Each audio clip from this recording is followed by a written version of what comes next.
Komisi Pemberantasan Korupsi KPK mulai mengusut modus dugaan korupsi pengadaan lahan kereta cepat Jakarta-Bandung atau WUSH. Di antaranya dugaan negara membeli kembali tanah yang dijual untuk pembangunan proyek bus. Juru bicara KPK Budi Prasetyo menyampaikan bahwa dugaan tanah punya negara dibeli lagi oleh negara untuk proyek kereta cepat masih dalam penyelidikan. Penyidik masih mengusut adanya tanah atau lahan yang diduga punya negara, kemudian dikondisikan untuk dibeli kembali dalam proses pengadaan lahan. Dalam pengondisian seperti itu, Komisi Pemberantasan Korupsi juga terus menelusuri apakah memang ada markup dana atau tidak.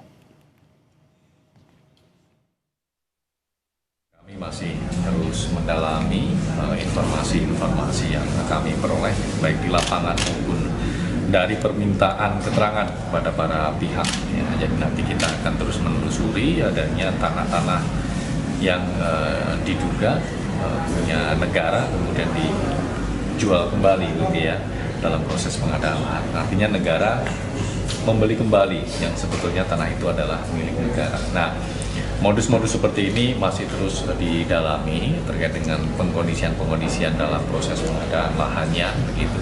Apakah juga ada dugaan markup terkait dengan pengadaan lahan ini? KPK mengungkap ada modus negara membeli kembali tanah negara untuk proyek kereta cepat WUSH. Modus ini masih didalami dalam proses penyelidikan di KPK. Namun yang jadi pertanyaan, apakah modus negara beli tanah negara ini pernah terjadi sebelumnya atau malah ini modus baru untuk penggelapan uang proyek? Kita akan bahas hal ini dengan dua narasumber kami yang sudah bergabung melalui sambungan virtual. Ada Herman Hairon, anggota Komisi 6 DPR RI dari fraksi Partai Demokrat, dan Saud Situmorang, mantan Wakil Ketua KPK periode 2015-2019. Selamat malam Bapak-Bapak. Selamat malam Mas. Selamat malam. Ya, saya ke Kang Herman dulu nih dari DPR.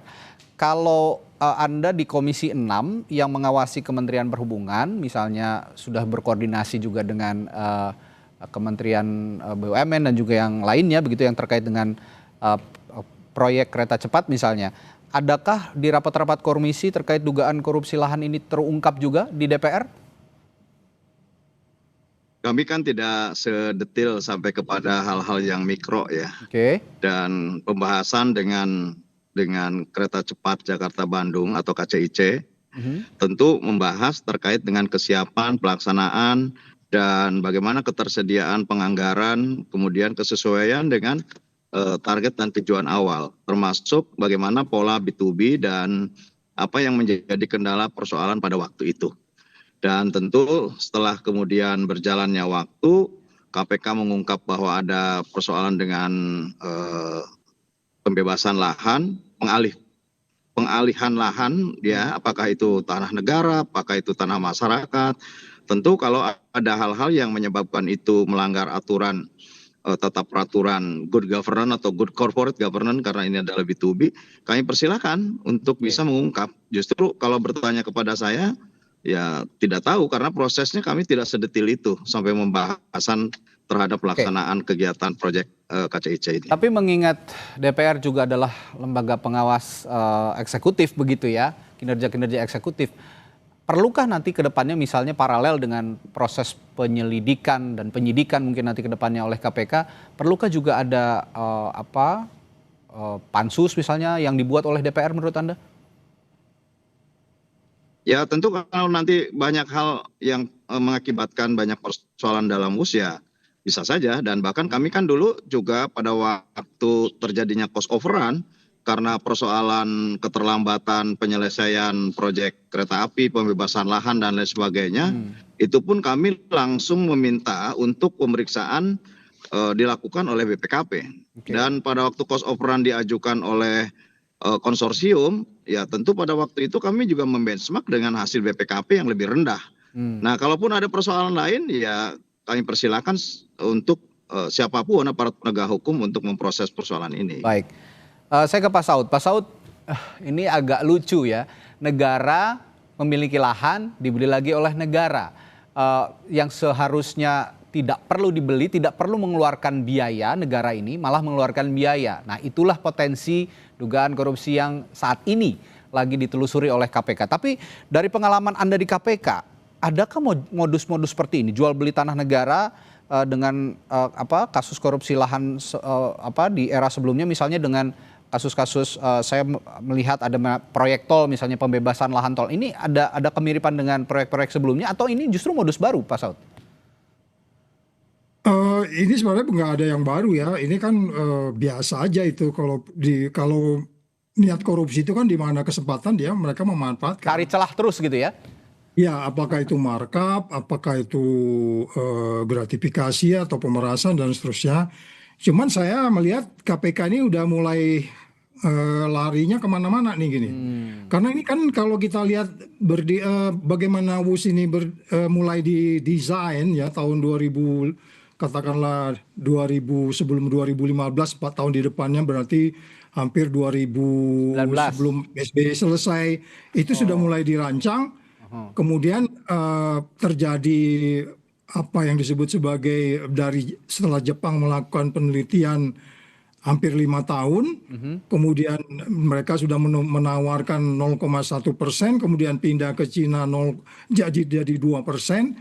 Jadi ini korupsinya bukan soal pembebasan tanah ini, Mas. Jadi menurut Anda bukan di persoalan lahan, dugaan korupsinya? Enggak. Ini KPK mulai kita pertanyakan nih KPK. Ini udah mulai mereka mau nyalahkan orang teknis nih. Padahal intinya bukan di situ ya. Korupsi WUS ini yang disebutnya state captured corruption. State captured corruption itu adalah yang dirusak itu kebijakan publik, main di regulasi, institusi negara, kemudian bersifat keputusan strategik. Coba lihat deh yang dari 0,1% ke 2%. Itu ciri-ciri khas state corruption. Nggak urusan bebasin tanah ini Mas Radit. Ini kecil banget. Kalau soal bebasin tanah itu cuma berapa, nggak nyampe 10 triliun tanah itu. Tapi yang dahsyat justru itu tadi.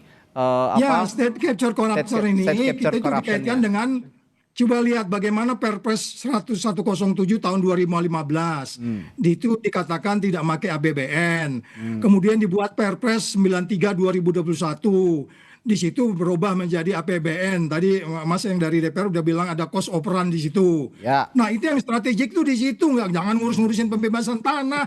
Ini gimana sih menjadi lari kemana-mana? Ya kelihatannya jadi kayak korupsi yang begitu simpel. Ini state captured corruption. Korupsi yang ramai-ramai dilakukan penguasa, politisi dan seterusnya. Bukan hanya soal pembebasan tanah, ini kecil banget nih. Ini kayaknya mitigasi nih yang jangan-jangan. Jadi KPK mitigasi. cari kambing hitam dong Pak Saud kalau gitu. Oh ya boleh pakai kata itu juga boleh. Karena makanya sebetulnya saya setuju dengan tadi Mas dari DPR tuh. Pak Herman. Coba aja lihat dari bagaimana waktu BPK memeriksa itu gitu. Iya kan? Perolehan, belum lagi kalau kita bicara PMK Peraturan Menteri Keuangan nomor 89 2023. Di situ ada pembiayaan, terus kemudian ada perubahan dari Perpres 93 2021 dari non APBN ke APBN aja mereka pamit nggak ke DPR? Itu kan undang-undang APBN tuh. Ya. Ya kan nggak bisa dong ngubah-ngubah begitu aja. Itu menempatkan membuat keputusan 93 2021 itu aja pertanyaan. Jadi ini state captured corruption, jangan dianggap korupsi pembebasan tanah orang membangun jembatan kecil. Ini jauh banget ini Mas Radit. Ini pantas saja tadi Kang Herman saya tanya soal pembebasan lahan, dugaannya tidak terlalu antusias menjawab. Karena mungkin ada kecurigaan yang sama, jangan-jangan. Saya akan tanyakan itu setelah jeda nanti ke Kang Herman. Apakah betul ada state capture corruption dalam proyek pengadaan WUS kereta cepat Jakarta-Bandung sesaat lagi di Sapa Indonesia Malam. Jangan kemana-mana.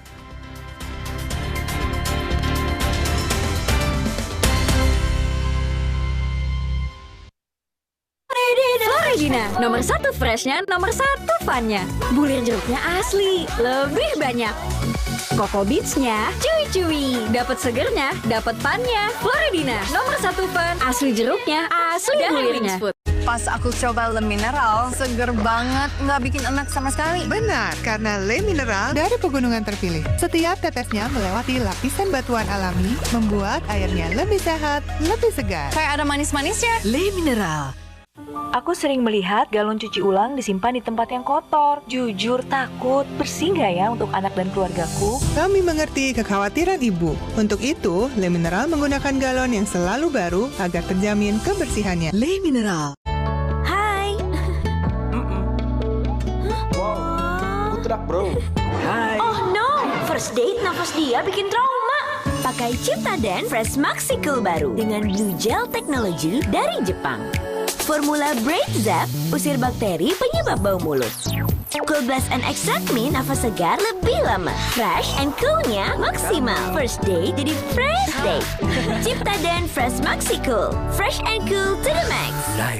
Pas aku coba Le Mineral, seger banget, nggak bikin enak sama sekali. Benar, karena Le Mineral dari pegunungan terpilih. Setiap tetesnya melewati lapisan batuan alami, membuat airnya lebih sehat, lebih segar. Kayak ada manis-manisnya. Le Mineral. Aku sering melihat galon cuci ulang disimpan di tempat yang kotor. Jujur takut, bersih nggak ya untuk anak dan keluargaku? Kami mengerti kekhawatiran ibu. Untuk itu, Le Mineral menggunakan galon yang selalu baru agar terjamin kebersihannya. Le Mineral. Nyut, ternyata aku punya masalah gigi sensitif. Cobain pakai Sensodyne. Formulanya bikin gigi aku terlindungi seharian. Dan nafas juga terasa segar. After seminggu, dan ternyata hasilnya, wow! Pas aku coba Le Mineral, seger banget, nggak bikin enak sama sekali. Benar, karena Le Mineral dari pegunungan terpilih. Setiap tetesnya melewati lapisan batuan alami, membuat airnya lebih sehat, lebih segar. Kayak ada manis-manisnya. Le Mineral. Aku sering melihat galon cuci ulang disimpan di tempat yang kotor. Jujur takut, bersih nggak ya untuk anak dan keluargaku? Kami mengerti kekhawatiran ibu. Untuk itu, Le Mineral menggunakan galon yang selalu baru agar terjamin kebersihannya. Le Mineral.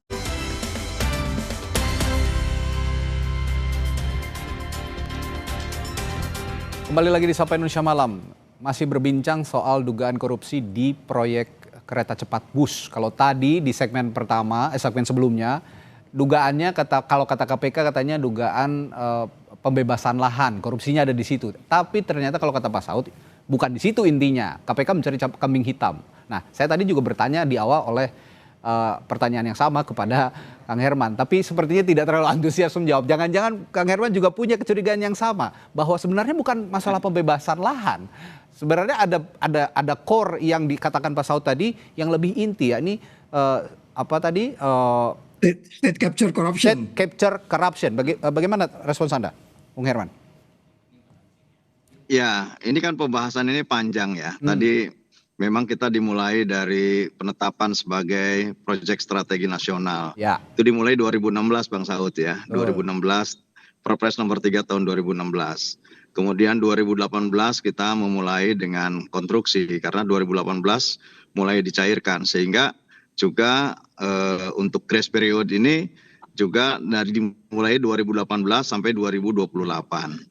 Nah, ini kan persoalannya semuanya tidak sesuai rencana gitu. Nah, kalau tidak sesuai rencana juga apakah termasuk dalam penyalahgunaan kewenangan dan lain sebagainya, tentu saya tidak masuk dalam area itu. Okay. Yang kedua, pada setiap kali tahapan proyek ini berlangsung, kami selalu mengingatkan untuk selalu dalam pemeriksaan BPK atau BPKP. Dan bahkan begitu kami dorong BPK dulu, lebih baik ke BPKP, ya kami setuju ke BPKP. Pada waktu terjadinya cost operan.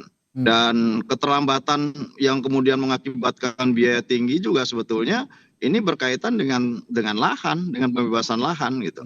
Nah, kalau dijadikan bahwa ini menjadi temuan KPK dan menjadi pintu masuk, saya kira ya silahkan. Dan kalau pada akhirnya juga merembet kepada nilai bunga dan lain sebagainya, kan ini bisa ada pembanding. Karena pembanding sebelumnya kan Jepang sebetulnya yang sudah berminat.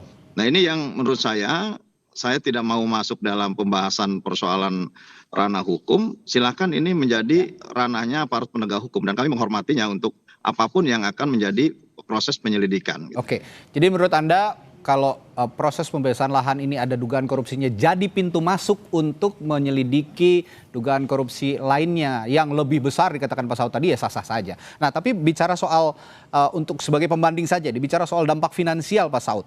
Kalau tadi dikatakan soal pembebasan lahan, lalu sekarang sebenarnya ada state capture corruption yang nilai bancakannya justru lebih besar. Kira-kira berapa besar dampak finansial bagi negara jika memang terbukti state capture corruption yang Anda maksud tadi? Ya kan kita harus melihat lagi, kembali lagi waktu direncanakan 86T itu menjadi 114T, kemudian ada selisih 27T. Ya itu sangat naif kalau kita bilang itu hanya di tanah saja gitu loh. 27T loh itu. Iya kan? Nah, oleh sebab itu kalau kita bilang komponen pembengkakan itu dikatakanlah di pembebasan lahan, tapi yang paling utama kan ada 4 yang lain. Kenaikan biaya konstruksi dan material, perubahan desain, biaya bunga dan seterusnya, potensi markup dan korupsi itu kan banyak, Mas. Itu yang saya bilang KPK jangan main kunci-kunci dulu. Oke lah, pintu masuk seperti Mas Herman bilang tadi, silakan aja sehingga dimulai penyelidikan sehingga kemudian nanti itu kan akan kelihatan pasal 55-nya. Siapa yang merencanakan, siapa yang memerintahkan, siapa yang bekerja. Itu nanti kan ini saya analisis sana kurang lebih ada 10 orang nih mulai dari presidennya waktu itu. Jadi sampai ke menteri-menterinya BUMN-nya. Ya, jadi ada rantai korupsi yang lebih luas dari sekedar pembebasan lahan. Nah, pertanyaan saya selanjutnya. Menurut Anda siapa aktor utama di balik modus ini? Swasta, birokrat, atau campuran, atau jangan-jangan politisi? Singkat saja. Tergantung ininya, Mas. Kalau memang nanti pembebasan lahan itu kan ditekes orang-orang lapangan tuh. Itu mah mainnya di level BUMN. Tetapi kemudian nanti ada kickback kan nanti pasti ada perencanaan dari awal berapa persen segala macam. Itu yang mungkin nanti KPK harus mulai detail di situ. Yang menurut saya kalau memang mau agak lebih rapi karena kita kan ini mau melihatnya ke depan jauh ya. Coba dibaca lagi deh. Proyek ini kan sebenarnya tadi Mas Herman bilang di tahun 2000 berapa ya. Sebenarnya di era Pak SBY ini mimpi ini sudah ada. Ya, baik. Dan saya yakin pasti itu Presiden setelah SBY itu pasti ngomong, ya saya rencanakan proyek ini karena penelitiannya itu udah hampir 5 tahun loh, Mas. Baik. 5 tahun itu sebelum 2015 itu. Baik. 5 tahun itu semua titik-titik udah digambar itu. Dan namanya itu kereta api Jakarta Bandung, bukan kereta api Halim Kecamatan Padalarang, bukan. Ini kan yang sekarang ini Halim Kecamatan Padalarang, bukan Jakarta Bandung. Nah, jadi di situ aja udah kelihatan mensreanya gitu loh. Baik.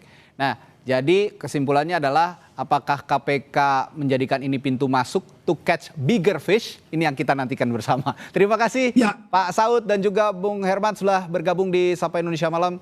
Kita jumpa lain waktu. Selamat malam.